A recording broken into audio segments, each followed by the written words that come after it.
একটা মেয়ের কাছে তার স্বামীর ঘর যতই ভাঙাচোরা হোক না কেন, সেটা তার কাছে স্বর্গের সমান।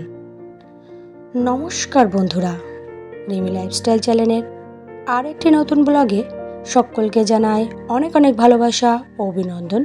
আশা করি দূরে কাছে যে যেখান থেকে ভিডিওটা দেখছো সকলে ভালো আছো, আর তোমাদের ভালোবাসায় আমিও খুব ভালো আছি। রোজকারের মতন আজ আবারও চলে এসেছি নতুন একটা ব্লগ ভিডিও নিয়ে তোমাদের কাছে। ভিডিওটা শুরু করলাম সকালবেলা থেকে। সকালে উঠেই একটু বেলা হয়ে গিয়েছিল, উঠে একটু ঝাড় দিয়ে নিয়ে চলে এলাম টিফিন করতে। জানোই শনিবারের সকাল মানে আমার একটু ফ্রি, তাই জন্য টিফিনটা করা শুরু করে দিয়েছি। আজকে করব রুটি আর একটু তরকারি, কারণ প্রায় সপ্তাহেই লুচি করা হয় না, চাউমিন করি। লুচিটা বেশি করা হয় চাউমিনের থেকে, আজকে একটু ভালো লাগলো একটু রুটি করি, তাই একটু রুটিটা করতে আসলাম। আর এই যে একটুখানি কালো জিরা ফোড়ন দিয়েই আর লঙ্কা চিড়ে দিয়েই আলুর তরকারি করে নিয়েছি, শুধুমাত্র হচ্ছে গিয়ে সকালের খাওয়ার জন্যই। তা আমার হচ্ছে গিয়ে এদিকে আমার তরকারি হয়ে গেছে, আমার হাজব্যান্ডও চলে এসেছে, তাই একটু আবার একটু টিফিনটা খেতে দিয়ে দিয়েছি।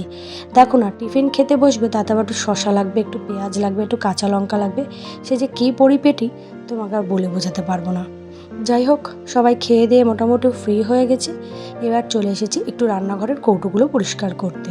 রান্নাঘরের কৌটোগুলো বেশ নোংরা হয়েছে, সত্যি কথা বলতে তেল ছিটকে ছিটকে, কিন্তু কৌটোগুলোতে সমস্ত কিছুই মানে জিনিসপত্র মোটামুটি রয়েছে, তাই উপর থেকেই বলতে পারো একটু পরিষ্কার করে নিচ্ছি। ভিতরে যাবে না সেইভাবে পরিষ্কার করা হচ্ছে, যাতে ভিতরের জিনিসগুলো যাতে নষ্ট না হয়। এবার কৌটোগুলো ধরা যাচ্ছে না তেলে, তার জন্য তাই একটু উপর থেকে পরিষ্কার করে নিচ্ছি। আর আমি প্রায়ই পরিষ্কার করে নিই। আর বন্ধুরা, আসল কথা কি, আমার রান্নাঘরটা সেইভাবে তৈরি করা না, তো ওর জন্য এইটা বেশি হয়, কারণ আমি একদম গ্যাসের পাশ থেকে জিনিসগুলোকে রাখতে হয়, তাই রান্না করলে তেল অটোমেটিক ছিটকে যায়। ওর জন্য আসলে আমার রান্নাঘরটা ভাঙাচোরাই বলতে পারো, সেইভাবে ঠিক করে তৈরি করে উঠতে পারিনি। তার জন্য হচ্ছে গিয়ে ওই তেল কৌটোগুলো যখন একটু দূরে থাকলে তাহলে হচ্ছে কি এতটা তেল গাছটা হতো না, যেহেতু হচ্ছে গিয়ে একদম গ্যাসের পাশ থেকেই থাকে, তো রান্না করলে এটা ওটা ছিটকে যায়, ওর জন্য কৌটোগুলো বেশি একটাই নোংরা হয়। কি আর বলবো বন্ধুরা, অনেক শখ যে একটা সুন্দর গোছানো রান্নাঘর দেখব। অনেক দিদিভাইদের ভিডিও দেখি, তাদের রান্নাঘরগুলো কত সুন্দর, তারা কত সুন্দরভাবে রান্নাঘর থেকে ভিডিও শুরু করে। জানি না আমি কবে করতে পারবো। তা যাই, কষ্টের কথা আর কি বলবো। যাই হোক, কৌটোগুলো মোটামুটি ধোয়া হয়ে যাচ্ছে, তার সঙ্গে তোমাদেরকে সেই রোজকার অনুরোধ করছি, ভিডিওটা একটু লাইক দিয়ে দেখা শুরু করো, আর ভিডিও শেষে সুন্দর একটা কমেন্ট করে আমার পাশে থেকো। আর যে সকল নতুন বন্ধুরা আজকে আমার এই ভিডিওটা দেখছো, তারা ভিডিও যদি ভালো লেগে থাকে তাহলে আমার সঙ্গে থেকে যেও, আমার সঙ্গে এক পা হেঁটে যেও, দেখবে ভালো লাগবে। একে অপরের যদি বন্ধুত্বের হাত না বাড়িয়ে দিই তাহলে আমরা কখনোই সফল হতে পারবো না। সফলতা তখনই আসবে যখন একে অপরকে সাহায্য করব। যাই হোক বন্ধুরা, অনেক কথাই বলে ফেললাম, তার সঙ্গে সঙ্গে এই যে কৌটোগুলো আমার ধোয়া হয়ে গেছে, কৌটোগুলোকে হচ্ছে গিয়ে জায়গা মতন রেখে নেবো।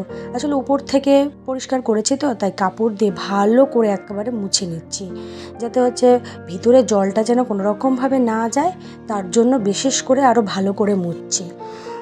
এরপরে রোজই প্রায় সময় আমি বলতে পারো ওই কৌটোগুলোকে ধুই, কারণ আমার গ্যাসের পাশ থেকে থাকে, তো আর সব সময় তো আর এক ভিডিও করা যায় না, তাই আজকে অনেক দিন পরে এই ভিডিওটা করলাম বলে তাই তোমাদের সঙ্গে একটু ছোট্ট করে শেয়ার করে নিলাম।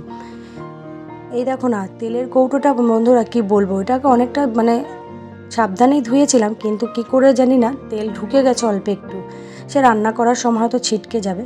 আর এই দেখো, একদম গ্যাসের পাশ থেকে রাখি, তো ওর জন্য আমার আসলে রান্নাঘরে কিছুই তাকেরও কোনো ব্যবস্থাই নেই, একটাই টুলের উপর গ্যাস, ওর উপরেই সমস্ত কিছু রাখতে হয়। আসলে আমরা জয়েন্ট ফ্যামিলিতে থাকি, তো সেইভাবে রান্নাঘর তৈরি করতে আমি এখনও পারিনি। আমি আসলে যে ঘরে থাকি সেই ঘরে আমি একদিন থাকতে পারবো না।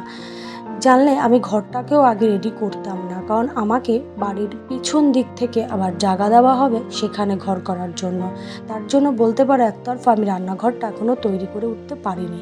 আর দিনে দিনে জিনিসের দাম কিভাবে বাড়ছে বলো, জানি না বন্ধুরা কোনো দিন ভালো সুন্দর রান্নাঘর তৈরি করতে পারবো নাকি।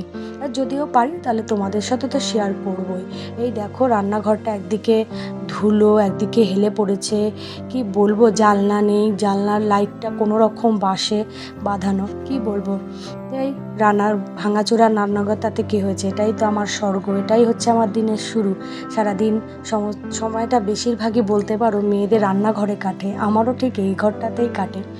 মাঝে মাঝে খুব কষ্ট হয় যে সকল দিদিভাইরা কত সুন্দর রান্নাঘরে ভিডিও করে, আমি করতে পারি না। তা আজকে আমার এই ভাঙাচোরা রান্নাঘর, তাতে কী হয়েছে, তাই ছোট্ট করে তোমাদের সাথে একটু শেয়ার করে নিলাম। আর রান্নাঘরটা সেইভাবে গুছিয়ে আমি উঠতে পারি না, একটু এলোমেলো থাকে, কারণ আসলে জায়গা খুবই কম। এই পাঁচিলের গায়ে যেখানে বালতিগুলো রাখাটা দেখছো না, সেইখানটায় বাথরুম, তাহলে বাথরুমের জন্য আমার রান্নাঘরের অর্ধেক জায়গাটা নষ্ট হয়ে গেছে। ওর জন্য আরও সত্যি কথা বলতে খুব অসুবিধা হয়, খুব অসুবিধা হয়।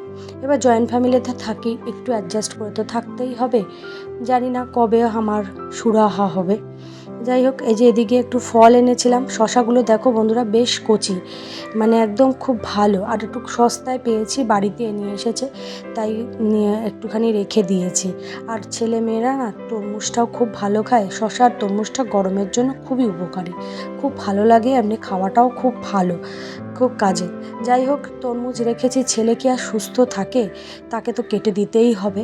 আর সঙ্গে সঙ্গে এই যে দেখো তরমুজটা কি সুন্দর লাল হয়েছে, খেতেও খুব মিষ্টি হয়েছে।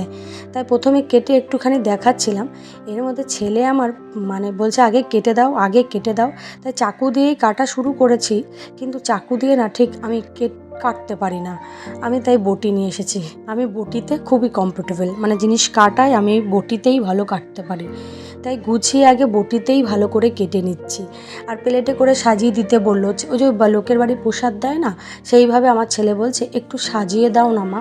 আর কি বলবো, তাই ওকেও সাজিয়ে দিলাম সুন্দর করে।